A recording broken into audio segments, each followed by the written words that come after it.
Welcome to Acquisitions Anonymous. Michael here. Cool deal to talk about today, which was somebody is selling on Biz Buy Sell the master franchise rights to a group of franchises here in the state of Texas. And I brought this deal because it was just like super interesting and also had like the perfect storm of everything you should look for in a deal that you should not do.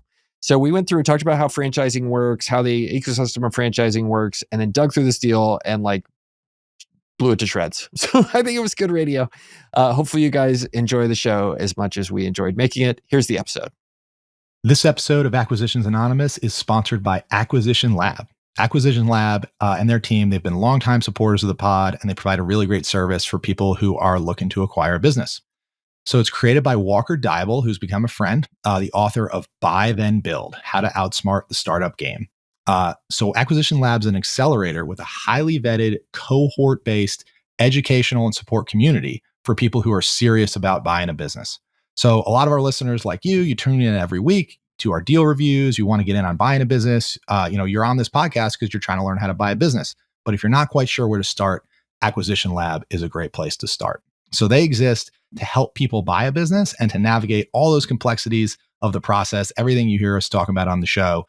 They provide a proven framework, tools, and resources that support you all the way from search to close. They do it. There's a whole bunch of educational material and support. So if you're serious about buying a business, check out acquisitionlab.com, or you can actually email the program director, Chelsea Wood, directly. Her email is chelsea@buythenbuild.com. All right. So, Bill, we covered that Heather has terrible allergies despite living in beautiful Southern California. How is your health, Bill? How are you doing? My health is good. I might be diabetic after all the Halloween candy I ate over the last couple of days. But other than that, I'm pretty good. In my case, I have discovered the key to weight loss. Would you like to know what it is? What is it? Personal stress. Personal stress. That's great. Very healthy. I used to be one of those people that would like eat to deal with stress. Now I'm discovering I'm like one of those people who doesn't eat when stressed. And I'm like, every morning I'm on the scale, I'm like, this is going great. I'm down like 4 pounds. I like that. I wish that would happen to me. Shoot. How do I switch from being a person who stress eats to a person who stress starves? That sounds like a good flip. I do not know. Okay. So it is red flag season across the world because people are, challenged, and also, it's the opposite of the upswing. There's red flags on the upswing and red flags on the downswing. So I wanted to bring a deal today, but I found it. And I just think it's such a good teaching moment. And it's also super interesting because I've never seen anybody put every single red flag for a scam or a terrible business deal in a single listing. And I was like, oh, this is a good one. We're going to talk about this one. So Ooh. I brought this one, and I would love to read it just because it's just so interesting. So, okay. So it's from Biz Buy Sell, our favorite future sponsor for the pod. We're still waiting, Biz Buy Sell. You could be my next Chili's. I promise. Come with us. Okay. So the listing says Ultimate Texas Master Franchise Opportunity. Has a picture of the Texas flag of waving in the wind. They are asking $1.2 million for this business, and it says $830,000 in cash flow and $908,000 in EBITDA. Established in 2016. Business description: guaranteed results or your money back. I'm in. Let's do it. Me too. So, the first red flag. You cannot go into business without at least some risk. So yeah, guaranteed results or your money back. This is not a weight loss pill. It is a business. So, okay, we're looking for someone to take over our master franchise in Texas from corporate, capital C corporate. Your role will involve attracting local potential franchisees in the state. You can follow our winning corporate advertising program. You will be rewarded with at least 50% of the initial franchise fees a new local franchisee pays to acquire a location. And then after they launch, you will start earning a weekly royalty revenue based on their gross revenues.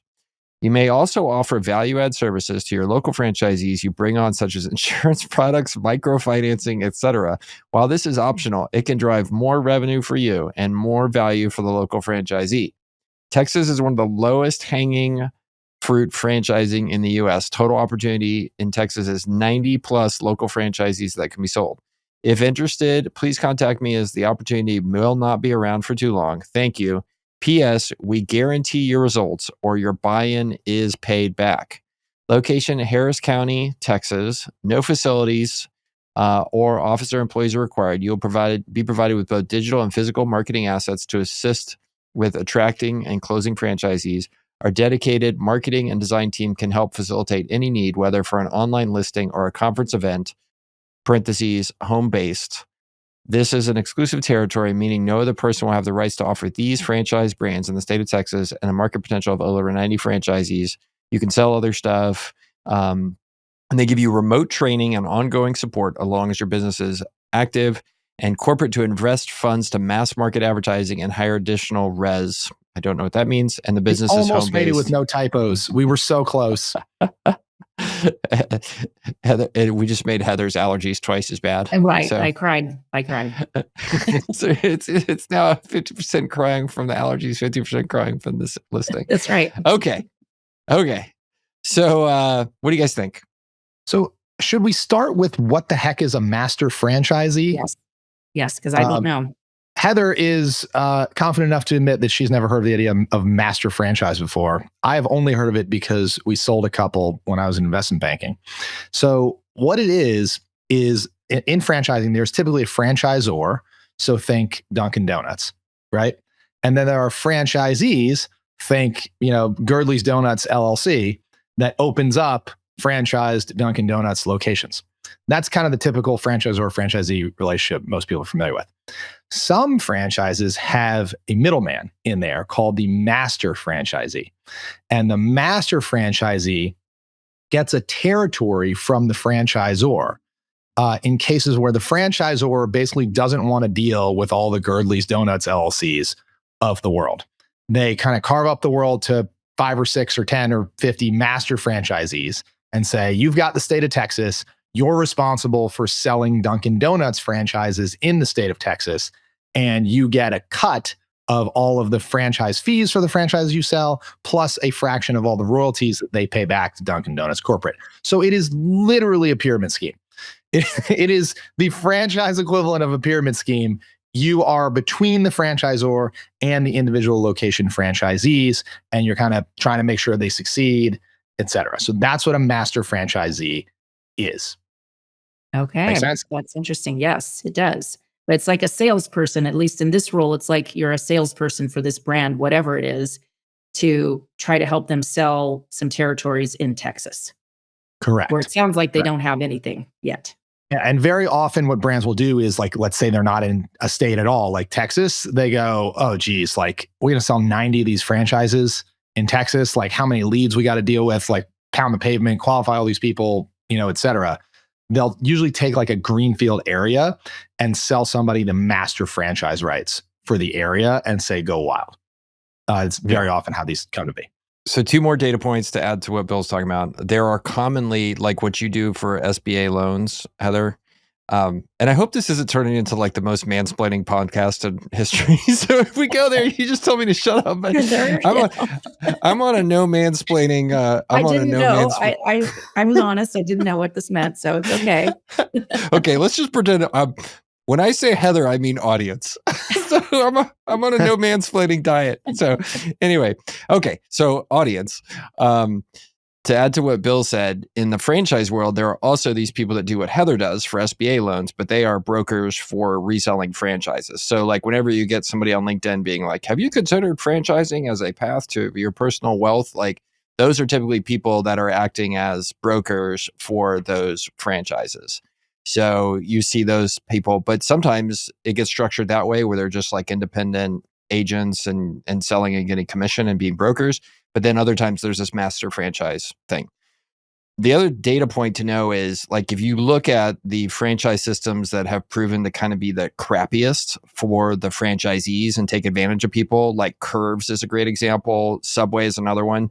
Like there's a common thread amongst a lot of those kind of scammy franchises. They use this master franchise concept because the reason that gets them in trouble is because you end up, let's say, getting 80 master franchises across the United States. What is the likelihood that all of them are like above board, high integrity people? pretty close to zero. So that's where a lot of like the egregious things that happen in curves and stuff like that, these master franchises get involved, and they're scumbags, right? It's going to sign up for this deal is probably a scumbag. And like they go trash on people. And like that's one of the things when I like that a lot of franchisors are getting away from master franchises, because it's a source of like terribleness in the industry. Also, the franchise brokers, though, can be just as predatory, you know? In fact, and what's interesting is I am an investor in a franchisor that is selling franchises right now. And they're trying to go direct to franchisees, but they also work with some brokers. Very often when you buy a franchise, there's an upfront franchise fee, hundreds of thousands of dollars. Almost all of it goes to the broker, which I did not realize. Like 80 or 90% goes to the broker. The actual franchisor sees very little of the franchise fee. They're just doing it for the ongoing royalties. Wow. And this costs $1.2 million to sign up, basically. And I guess if the franchisor here is guaranteeing this master potential franchisee guaranteed results, what do you think the master is going to do to the franchisees that they're selling to, right? They're going to make similar guarantees that they probably cannot back up. I guess that's Pass what it you're down the saying. chain. Yeah. So what's interesting is, so if you did this, you'd pay $1.2 million to the franchisor in franchise fee, which they'll put in your pocket.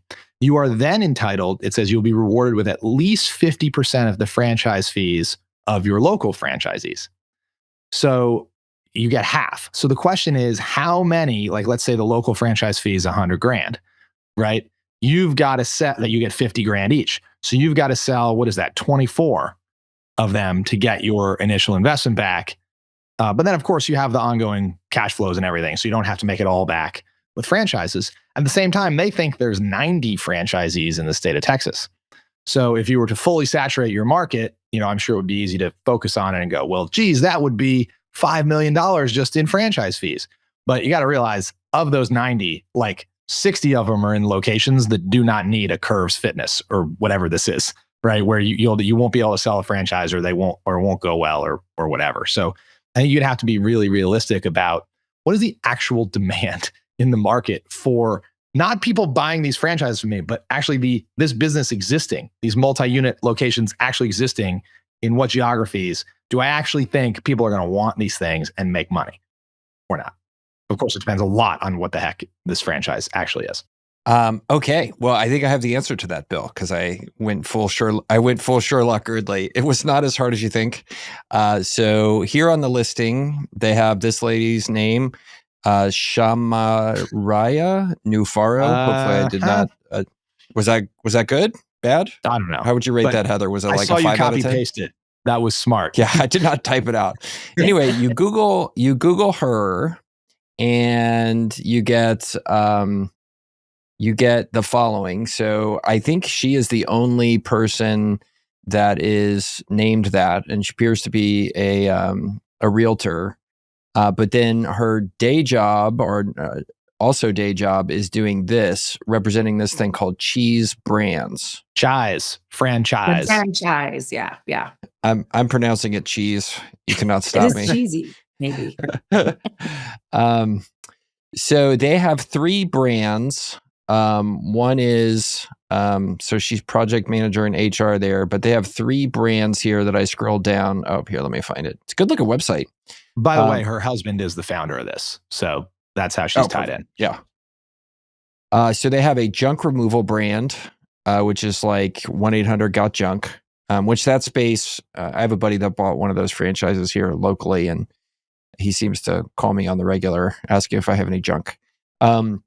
In-home senior care, which is a super packed space full of geriatric care, and then in and home line tutoring franchise as well. So they offer these 3 different ones out of their business. So I think that's what they're trying to sell is, let's find somebody to go in and sell these franchises across Texas.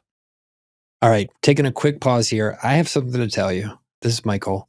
I hate bookkeeping. I hate doing HR. I hate doing all that kind of stuff.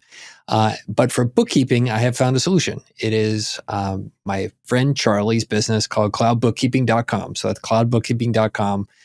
They are your perfect partner if you want to get bookkeeping out of your hair and focus on making your company, your customers happier and more successful. So please give them a call. Call Charlie, cloudbookkeeping.com. Tell them we sent you. They're a great way if you're a business buyer, if you're a business owner, you're tired of hassling with getting your bookkeeping done. He's got a whole fleet of people that are well-trained and work for him. He's located here in San Antonio, so I can tell you because of that, he's awesome. And they're a great partner for you to potentially call to help with all your bookkeeping needs so you can do the important stuff in your business rather than worry about getting your books right. So give Charlie a call, cloudbookkeeping.com. And now back to the episode. I'm curious what you guys think. I'm like a half baked, and I hope maybe you guys help me fully bake it here on the pod. My theory is that not all things deserve to be franchised. I'm not like anti-franchise. Like people can make a crap load of money. Like the franchise model is perfect for a lot of things, but not all things deserve to be franchised. And what I'm trying to articulate, and I wonder if you guys can help me, is how would you describe as a rule of thumb what types of businesses should be franchised and what types of businesses you do not need a franchise, you should just go start? You kind of know when you see it, but how would you guys put that into a rule of thumb? Putting you on the spot. I'm thinking more the other side of it, which is certain people shouldn't go into business unless they're in a franchise system, at least for the first time. And I kind of think of a lot of franchise concepts as sort of training wheels. And so I don't think of it the way you do, but like if for a more accomplished, maybe skilled person, there is probably a rule of thumb there. I have to think about that. But for me, I just think it's like training wheels. In most cases, it's like small business on training wheels. But do all business, like one of these is a franchise tutoring company. Like, should you buy a tutoring franchise or should you just go sign up some kids? That's what I'm getting at. Well, you might need content. They've already got the curriculum, maybe. Yeah, and I think that ties into my specific answer to your question, Bill. I mean, I think Heather's right on about who should do franchises, but like to me, franchising works when two things are needing to happen. One is you need to have individual operations that have like an owner-operator style mindset to be most effective, right? It's like, okay, why does Chick-fil-A work? It's like, well, because that person's entire life savings is tied up in making that Chick-fil-A work. But at the same time, those concepts need to have I would describe it as economies of scale that make sense, right? So for example, like I think the junk lugger, junk chuckers, 1-800-JUNK works because you have to have scale that comes from centralized marketing and call centers to really make those things work well. Like your average guy with a truck has no idea how to do Facebook ads, no economies of scale around all that, no expertise. And so to me, that makes sense totally there. But I mean, the second one of these, which is like the home tutoring thing, unless it's like Heather talks about that you need to have some sort of centralization of curriculum or any of that kind of stuff, like every tutor I know is like ridiculously busy. And of course I live in like a weird neighborhood, but like the tutors makes no sense to me. The junk totally does, because that's a total like online marketing centralization thing where it makes sense to have those be franchised out, just like 1-800-JUNK does and stuff like that. So does it have to do with the way customers are acquired? Does it have to do with the way marketing is done? Does it have to do with how operationally intense something is? Like I'm trying to come to like a like a pithy or like a rule of thumb that we can use to go, don't franchise that crap, just start it. Or there's probably a lot of value in franchising that business model. What about shared services? The idea of if there are shared services where there's you need scale, whatever that may be, then that's a good franchise concept. Is that a good? Yeah, exactly. Like I think what I'm trying to articulate, you look at the pattern, right? Like, so what is the common thing between McDonald's, Hilton, right? And like, let's put 1-800-GOT-JUNK, right? Like, so all three of those have some level of centralization or uniformity or brand that everybody, by being a part of that becomes very strong, right? Like, why do you go to Hilton? Well, you know what you're going to get, and they know how to run hotels, and you know that's the brand, right? When you go travel to a foreign country, program, which is this massive national marketing thing. Absolutely. So in the case of 1-800-GOT-JUNK, like, okay, well, there's this thing that is the key to the entire business, which is getting customers who are going to pay to come haul off junk, and then you monetize that on the back end. Like, there's massive like customer acquisition, centralization, and branding that matters around all that. Like McDonald's is the same thing, like the uniform recipes and all of this stuff. So that's what I'm trying to articulate. It comes down to like there is real economies of scale that come from being part of that network, and it could be buying, right? In the case of Ace Hardware, right? All those are independent franchises, but they're a buying group together, right? It could be branding and uniformity of service, right? It could be centralization of a resource, like in the case of 1-800-GOT-JUNK. So it's just this idea that you have to look for how does being part of that network and that scale enable something that was otherwise impossible. And it could be any of those things or a combination of those things is my argument. Because you're going to pay up front, right? You're going to pay tens or hundreds of thousands of dollars up front and then 5 to 15% of revenue forever. So that's semi-expensive. So you better believe that you're getting some sort of unfair advantage from the franchisor that you wouldn't have if you started it up on your own. 1,000,000%. Yeah. And part of it too, I think a huge one is a recognizable national brand. You know, something like Neighborly Tutors, like just to use one of theirs here, I don't know how nationally recognized that is, but it certainly ain't Dunkin' Donuts, right? You know, the nice thing about Dunkin' Donuts is you open a Dunkin' Donuts on any street corner, everyone within 5 miles of that Dunkin' Donuts knows exactly what you're selling, knows your brand. And as they drive by, they go, ooh, I want a donut, right? Like that is super powerful. And that does not work if you open up, you know, Bill's Donuts in the same way on the side of the road. So I think the national brand scale is absolutely worth paying for, but not a lot of franchises have that. Yeah. Well, it's this idea. I have friends that talk to me about doing franchises, and it's like, look, you either want to get into the winning top 1 or top 2 franchises, like McDonald's, Burger King, and then don't worry about anything else. Like who cares about, you know, Bill and Girdley's Burger Shack? Like nobody gives a crap. Or you want to find the one that's going to be the next kind of winner there. Like how do you get in early to an Orange Theory or something like that? And so many people end up with these franchises that it's like, well, you know, it's just like an off-brand Curves. Well, like why aren't you doing the real Curves? Or it's just an off-brand McDonald's. Like, what are we? I'm not getting anything from that. You want to be with the winner. Like that's literally the worst thing you could say. The only thing that makes McDonald's is the brand. It's not like they have the best burgers. So when you say it's an off-brand McDonald's, it's like a literal oxymoron. You've removed the only thing that matters. Okay, so this has been a great discussion, by the way. I love this. This is peak Girdley, Bill, Heather. I love it. So, okay, what I want to do, if we could take like 30 seconds, is just like go through and list out all the red flags about this, because like I see people go through and look at stuff like this, and they're like, well, okay, like why should I hate this? And I'm like, well, this is a perfect example of one that's just an immediate total scam, and you should just like walk away. But these red flags also show up in other stuff as well. So like the first one for me is guaranteed results or your money back. Before you go into that, before we completely savage this thing, can I tell like a small story of a time I saw it really work and a guy got super rich on master franchising? Let's go. Okay. So lest you think master franchising is a scam, as a blanket or franchising at all, it's not. I don't like this one. We'll come to that. But I had a very good friend that we did investment banking together for 2 years. And then he went to go work at a top tier private equity fund for a couple of years. And that private equity fund owned a large sandwich chain that you know, a brand you know. And it was not in, I will obfuscate the state, but let's just, say it was Tennessee. It was not. But it was not in Tennessee at all. And this guy lived up in the Northeast somewhere. And they want to expand in Tennessee. And he said, I want to do it.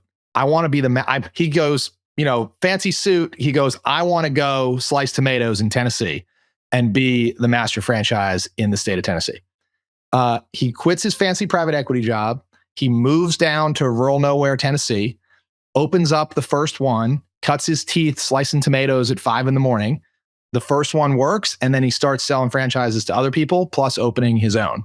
Before you know it, he's got like 40 locations in the state of Tennessee and absolutely murdering it. Like got super wealthy, crushed it, right? And so it absolutely worked for him. This was a legit brand, national sandwich shop that and this guy was an animal, but it was just funny to watch him go literally from fancy suits, private equity, to the next day he's up at 5 a.m. slicing tomatoes, and they required he work in the first location for the first year. So he was making sandwiches from private equity, making sandwiches, but man, it paid off for him. So it can work. I just want to put that out there. Well, and there's the story of the guy that did back when Orange Theory was getting started, before it became super popular. They were trying to get into Texas. He was a successful entrepreneur. They called him and said, "Hey, we're looking for somebody to do master franchising in the Dallas-Fort Worth area for Orange Theory." And he said, "Well, okay, but you're going to have to cut me a really sweet deal." And he got in early, and it was pick the right franchise. It wasn't scammy, and it was like a good thing. And it was clear how it had come to him. Like the story was right. There wasn't a Biz Buy Sell listing like this that it came in. And like fast forward, like Orange Theory takes off, becomes super popular. A guy makes hundreds of millions of dollars when he sells it to private equity. Because by then the franchise rights to Dallas-Fort Worth, enormous amount of money. So yeah, I don't want to be coming across as pooping on all franchising. A lot of franchising is excellent, but it's just like anything else. There's crappy businesses too. So and yet, now we go into the red flags on this one, which there are many. Go for it, Girdley. Okay, number one, and then I'm going to shut up because I want you guys to go. Number one, if anyone tells you that a business opportunity is zero risk or no risk whatsoever to start a business, they are lying to you. That is a scam. Like there is just no way that you can go through without having any risk. And that is the very first thing they said. Guaranteed results are your money back. And like, if you hear that from anybody, like from a business opportunity standpoint, there is no starting in businesses without risk.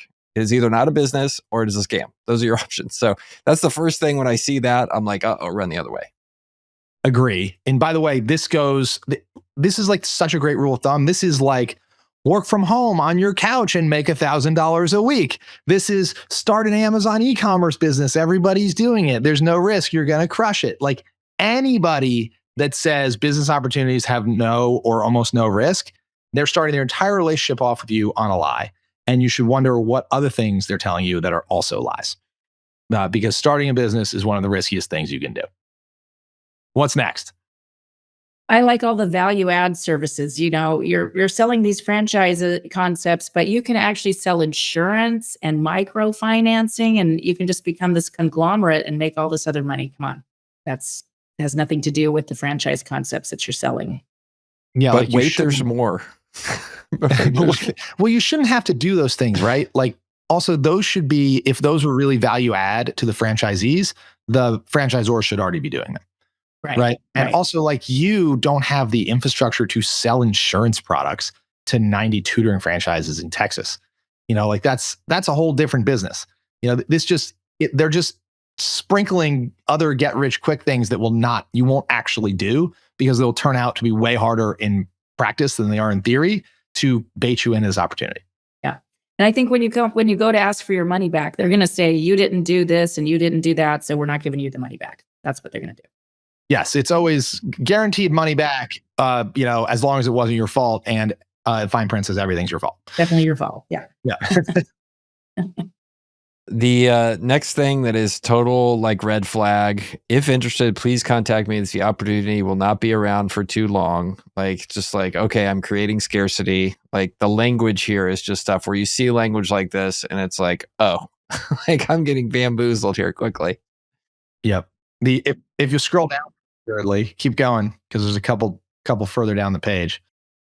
The other one I notice here is they talk about all this other stuff, and then they slip in there home-based.